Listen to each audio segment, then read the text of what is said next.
I want to start by saying how glad I am to see that we're pursuing protected bike lanes in this area and investing in stronger connections to transit, particularly the Sacramento Valley Station. I think that's very important.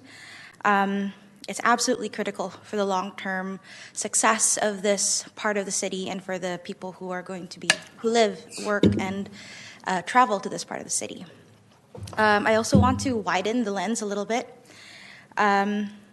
This corridor is not just about train access. I know that that's part of the program that's funding this. But we know that this corridor sits adjacent to the Sacramento Valley Station and major destinations and potentially very transformative developments, particularly the rail yards. It's bringing in thousands of new residents, retail, mixed-use spaces, a hospital, a soccer stadium, and a new park space. This area is expected to become very vibrant and full of people. People who are walking, biking, taking transit, gathering, and ideally not relying on driving for every trip.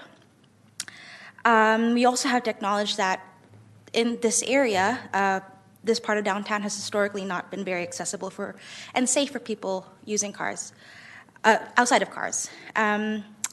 I want to talk about, in 2022, the Yolo Solano Air Quality Management District Executive Director, Matt Earhart, was struck by a motor vehicle while riding his bicycle at IN 7th Street, and he later died from his injuries.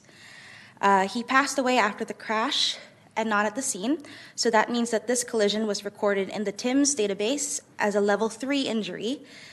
For everyone's reference, level 1 is considered fatal, level 2 is suspected serious, level 3 is suspected minor or visible injury, level 4 is possible injury or complaint of pain, and 0 is no injury or property damage only.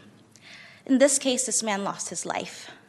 So this highlights, I think, a long-standing limitation in how crash data is classified and used.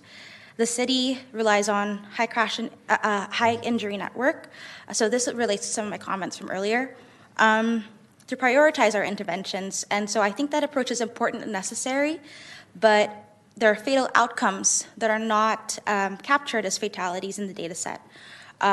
So as we move forward with the 8th Street Bikeways plan and station connections, including what staff presented today, and beyond what staff present today, the work that we're doing with Vision Zero, I urge the city and people to consider both the data and the lived reality of what we're looking at here.